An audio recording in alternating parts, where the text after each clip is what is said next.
guys. Kapit lang kayo. Tignan natin kung kakayanin ba ni Smash itong ganito kalalang ahon. So dun tayo galing guys, dun sa ano na yun. Let's go Smash! OMG, grabe! This, what a view!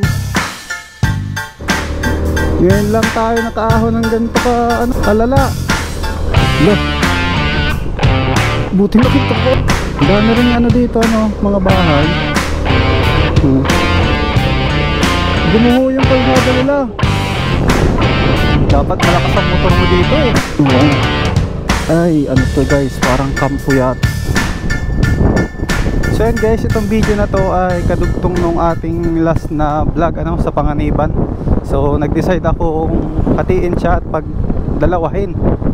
Ayan.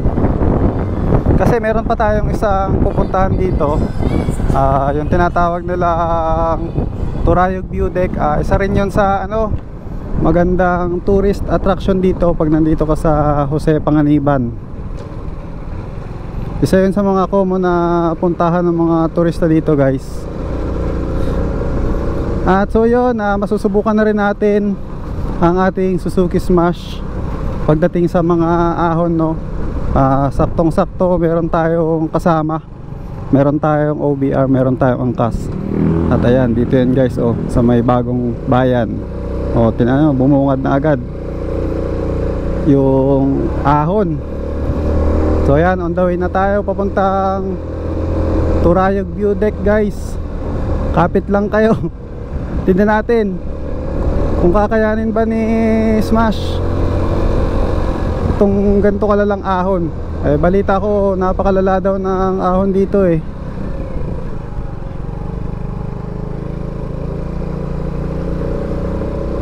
Ayan. OMG, grabe. Ngayon lang tayo nakaahon ng ganito ka, ano, kalala sa tanambuhay ni Smash. So sana naman kayanin niya. Let's go Smash! Masusubukan ka dito. So naka second gear na nga pala tayo. Ang lakas ng second gear niya,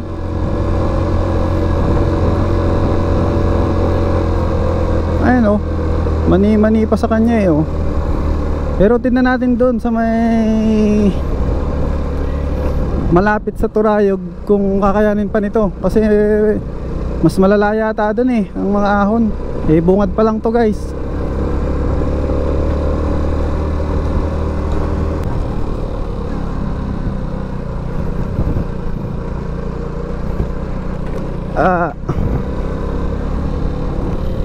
Ayan na, medyo mataas na tayo.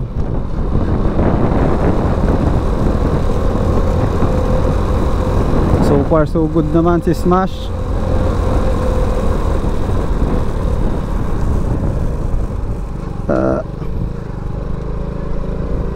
Dami ring ano dito, ano, mga bahay. Kahit na ano siya, bulubundukin. Ayan, bundok na to eh oh. Medyo mataas na to guys. Lo, buti nakita ko agad, shit. Hala, grabe guys oh. Gumuho yung kalsada nila. Ang lalim nun guys, grabe. Buti nakita ko kaagad. OMG, ang lalim dun. Binagsakan natin.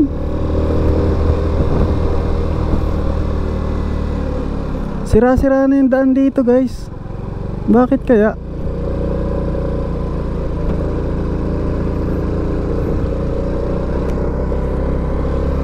Gawa siguro nung ano, nung mga nakaraang bagyo guys, nung tag-ulan dito.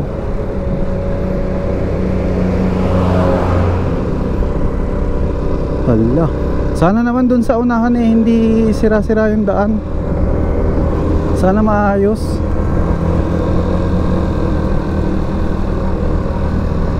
Grabe na palaban si Smash.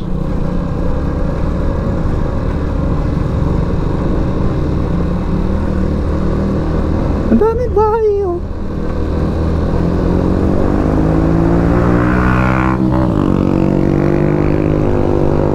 Overtake yun oh.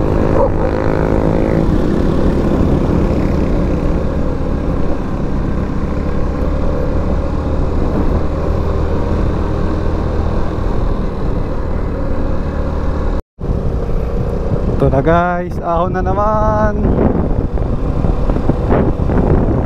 Dapat malakas ang motor mo dito eh. Oh, pagka ganito yung mga ahon, grabe. Oh, ano yan? Philippine Air Force. Hala, papasok ba tayo dito? Please roll down your windows. Oh, ay, ano to guys, parang kampo yata to. Dito yata ba't nang talaga ang daan?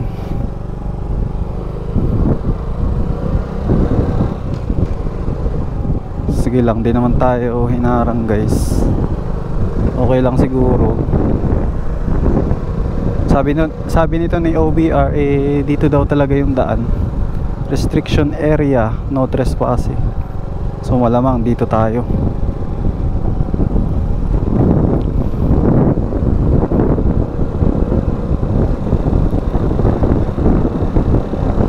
Dito gumuguho na rin guys ang ano, ang kalsada.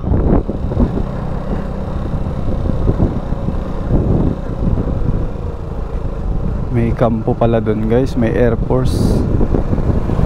Baka may paliparan dun. Air Force eh, malamang.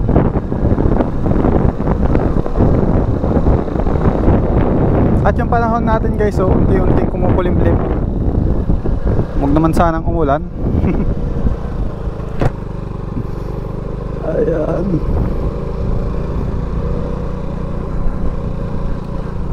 Kinaya naman so far ni Smash ano, yung daan.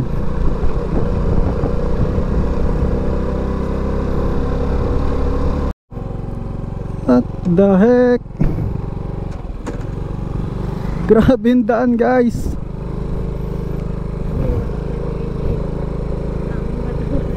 Batuhan. Ayan o. Ayun na siya. Malapit lang pala. Ayun guys, narating na namin itong Turayog. Ayun o, nakita ko na yung kanilang signboard. Ayun o, Turayog View Deck. Ayun. Naku, ang daming tao guys. Pero diretso tayo. Ayan, may entrance. Bayad muna tayo dito ng entrance guys. Ayun.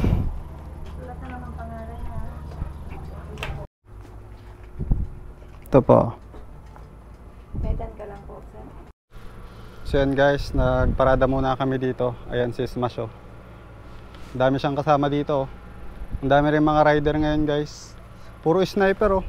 Tignan nyo oh. Oo nga, gagi.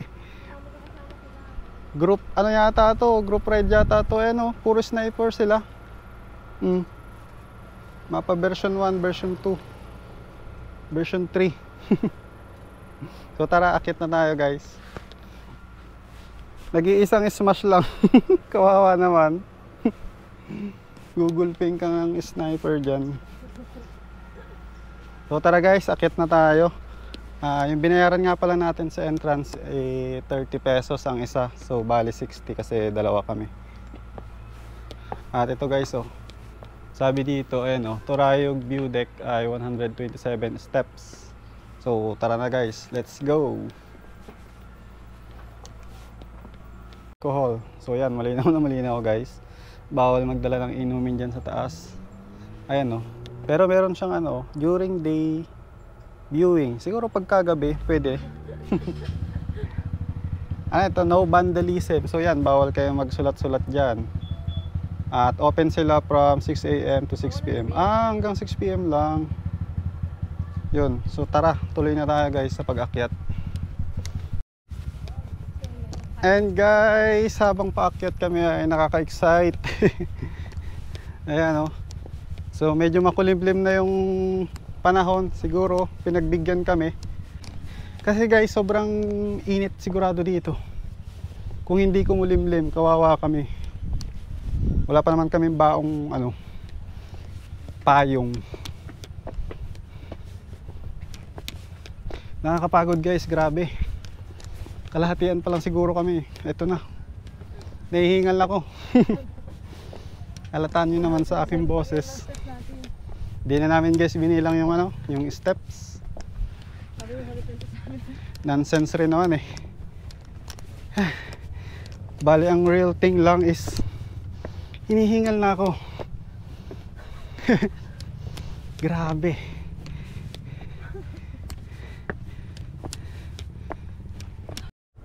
Ayun na guys, at malapit na kami dun sa pinakataas. At ayan yung bumubungad sa amin, tingnan nyo, lupit. Kitang kita yung magandang binang dagat. Ayan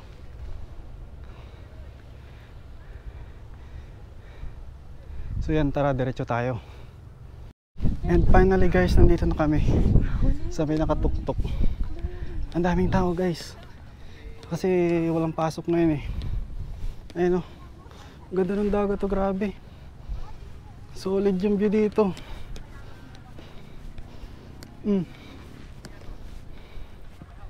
Paracali yata yan guys, hindi ako magkakamali. Bayan ng Paracali, doon sa pinuntahan ko. Solid guys. Solid din yung mukhang uulan Ang linis dito guys, so bagong linis. Bagong grass cutter yung mga damo. At ito, may paturayag sila dito. Jeez, what a view. Very amazing view. So guys, kung malapit kayo dito, puntahan nyo na to. Dito sa bayan ng Jose Panganiban. Sulit na sulit guys yung inyong pag-akyat. Ang ganda dito sa taas. Mamaya akyat tayo dun sa may dun, tore. Ayan guys, bihira lang po akong makakita ng ganitong klaseng view. Tingnan nyo naman, solid na solid. Kulay blue pa yung dagat Ayan, napakaangas. Very relaxing place guys. Kaya ako sa'yo, saglitan na ninyo to. Kung kaya nyong magmotor dito, akitin nyo yung inyong mga friends. At sulit na sulit ang magiging visit nyo dito sigurado. Tara naman doon guys sa taas. Tignan natin kung mas maganda ba doon, dito sa tore nila. Ginawan talaga nila dito ng sadyang terrace para for the better view.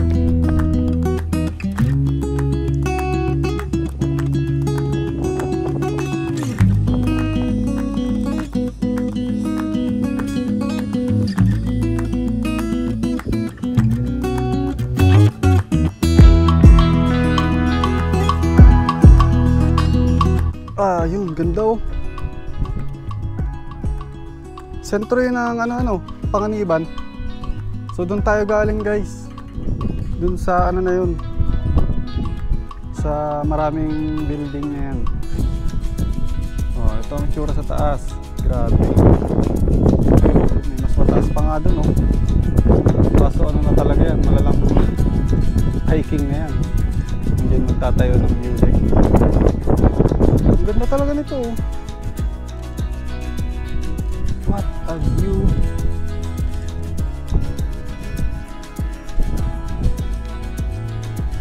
So I would say guys na if i-visit kayo dito sa aming province, dito sa Camarines Norte, isa itong Turayog View Deck sa dapat ninyong puntahan. Napakaganda dito guys sa taas, grabe. Kitang-kita mo yung bayan ng ano, yung buong bayan ng Panganiban. At ito nga palang Turayog View Deck guys ay sakop siya ng Barangay Luklukan Norte dito sa Jose Panganiban. Kaso guys, pag pupunta kayo dito, lalo pag kayo ay nakamotor, handa kayo sa mga malalang ahon. So yung ahon guys, kanina nga hindi na lang kinaya ni Smash. Siyempre bago pa yung ating Smash, kaya nakaya niya yung ahon na yun. Guys, bababa muna kami kasi medyo mainit na yan. Medyo masakit na sa balat. Ayan, baba muna tayo. So yun guys, so sana nag-enjoy naman kayo sa ating pinuntahan ngayong araw. Dito sa pinakita ko sa inyo, napakagandang overlooking view dito sa Turayog View Deck, dito sa Jose Panganiban. At sa mga nakarating dito sa part na to ng ating video ay maraming salamat sa inyo. At sa mga bago, please mag-subscribe kayo sa aking channel at marami pa tayong gagawing mga ganitong klaseng video, mga motovlog, tapos pupunta tayo dun sa mga gagandang lugar, especially dito sa Camarines Norte, dito tayo magsisimula. Guys, ang isa sa mga main reason kaya ako ginawa itong JB Moto, ang aking YouTube channel, para i-showcase sa inyo ang mga magagandang lugar dito sa aming probinsya, dito sa probinsya ng Camarines Norte. Kahit sa ganung kaliit na paraan, makatulong man lang tayo sa ating turismo, na makilala yung ating lugar, itong ating probinsya. Kasi as far as I know guys, itong Camarines Norte ay dinadaan-daanan lang talaga ng mga turista, nililipas-lipasan. Kumbaga hindi siya gaanong kilala, kumbaga burado siya sa mapa dito nga sa aking mga recent vlog guys, ang daming nagtatanong sa akin kung saan daw yung lugar namin, kung sa Quezon daw ba yan o kung sa Mindanao. Meron nga nagsabi sa Mindanao daw. Kaya ganun hindi kakilala guys ang ating lugar, unlike dun sa ibang mauunlad na probinsya dito sa Bicol, yung Albay, yung Sorsogon. Yun, kahit konti makatulong tayo na mapaangat, na makilala kahit papano. Kumbaga may mga konti na tao na unti-unting nakaka-discover nito sa pamamagitan ng ating channel. So yan, hanggang dito na lang ang vlog natin. Abangan nyo ako sa aking susunod na video. JB Moto signing out. Peace.